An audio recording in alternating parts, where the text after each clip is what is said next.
welcome to Ease the Load. Coming up on today's show, vocal training to help you cope in the classroom, what we should be wearing to work, and the benefits of improving your body language. The voice is the teacher's most important tool for classroom communication. Teaching all day can put an enormous strain on your vocal cords and be a serious ongoing problem, as one teacher on the Wirral found out. Statistics from the Voice Care Network show that 1 in 10 teachers will damage their voice at work. 20% of patients attending voice clinics are teachers, and 31% of them have significantly damaged their voice. My name's Hilary Henry, and I'm a teacher at Great Mills Primary. I teach Year 5. Well, my teaching style is normally very enthusiastic. And last year, I had a class that were already enthusiastic and already very lively. And if I tried to use my normal style, then they got too excited. So I decided that I would try to be calm and I would drop my voice. And I think that's the mistake I made.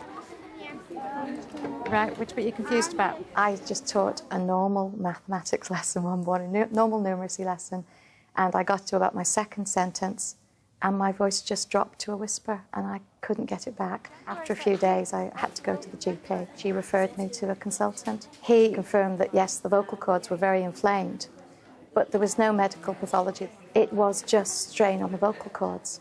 Hilary was then referred to a speech therapist. I work directly manipulating the muscles in the larynx to try to free up that voice. With the manipulation exercises, what we're doing is working this particular muscle here. So when we're stretching and pulling the voice box down, that's stretching this particular muscle. When I went to see Pam, she gave me lots of strategies that I could use in the classroom. The first strategy is to explain to the children how important it is for teachers not to have to overuse their voice or wrongly use their voice. And then I thought, well, sometimes the children can't hear me, though, because they're so busy working or their backs are to me. And so I decided, well, how do I get their attention? And so I decided some wind chimes. And I implemented the strategy that if you just hear a gentle tinkle, it just means you're probably talking a bit loudly. So gently take the noise level down. Some teachers are born with a good instrument, a good vocal instrument, but most people have to have that trained and acquire the skills to be able to cope with the vocal load of teaching. In most teachers' cases, they've had no voice training whatsoever, so that leaves them extremely vulnerable to problems. Often they carry on abusing and misusing with their voices when they don't realise that that's exposing them to a risk of damage. Symptoms that would give rise for concern: persistent episodes of hoarseness or loss of voice, sudden loss in power, a dry, irritated throat. It's a good idea to drink at least 1.5 to 2 litres of water a day. Make sure you avoid smoking, too much coffee, and also avoiding alcohol. You can take it one step further and enlist the help of a vocal coach. After observing your technique, they can show you various ways to use your voice effectively. When I get a new client, first thing we do is sit down and talk about their problems. And everybody who comes will have a series of problems that are unique to them, but there are very common problems. And the first thing I do is work on that 60% physicality, but we work not on the voice itself, we work on the whole body, because there's barely a muscle in the body that isn't involved in some way with voice production and good, effective, healthy voice. The first thing I do is a sort of Trini and Susanna, really, which is to look at you as a whole rather than looking straight at your vocal cords. It's about how you use the body within that. Try this one. It's difficult to do or be self-conscious because they won't like their teeth. And people who don't like their teeth tend to have quieter voices because they're trying not to call attention to the shape or size of their mouth or the shape or size or colour of their teeth. Because good voice comes from good body use and getting the muscles really working. It's an athletic activity. This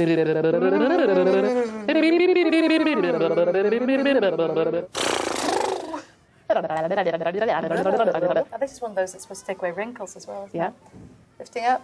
And open and let go, and once more coming up and open and let go. And then put your hands on either side of the ribcage. Breath in, 2, 3, and hold, 2, 3, and out, 2, 3, 4, 5, 6, 7, 8, 9, 10, 11.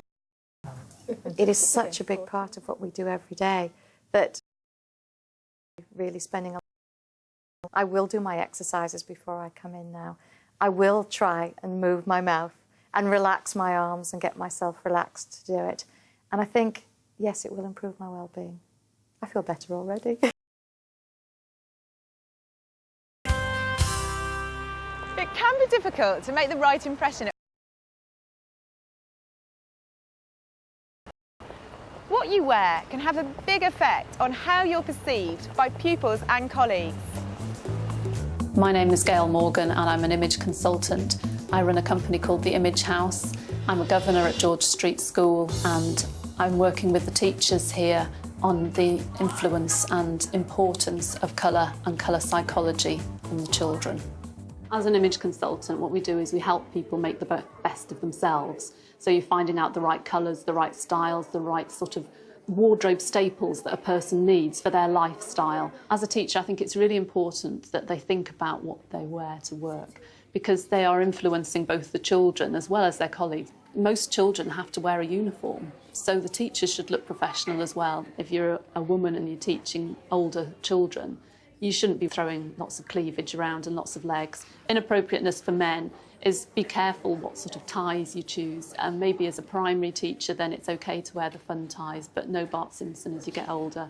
One of the aspects that I cover is colour psychology, which is about finding out what other people's perceptions are of a colour and then having an understanding of that.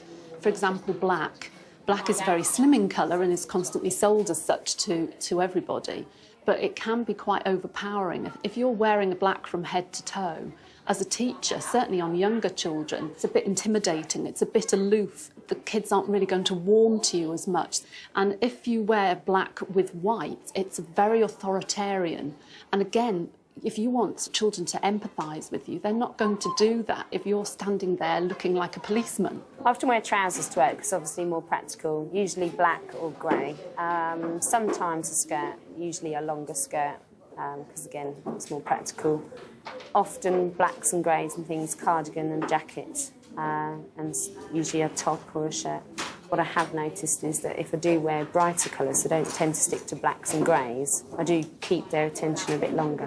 When I thought about colour psychology in teaching, really, I know what a lot of teachers have used it for is like display backing. You'd often, especially in the infancy, see a lot of primary colours like red and blue and yellow and the sort of brighter colours, which makes the children more interested. So in that respect, I think colour psychology has been used for quite a long time. In terms of clothes, I know that teachers aren't necessarily aware of that yet.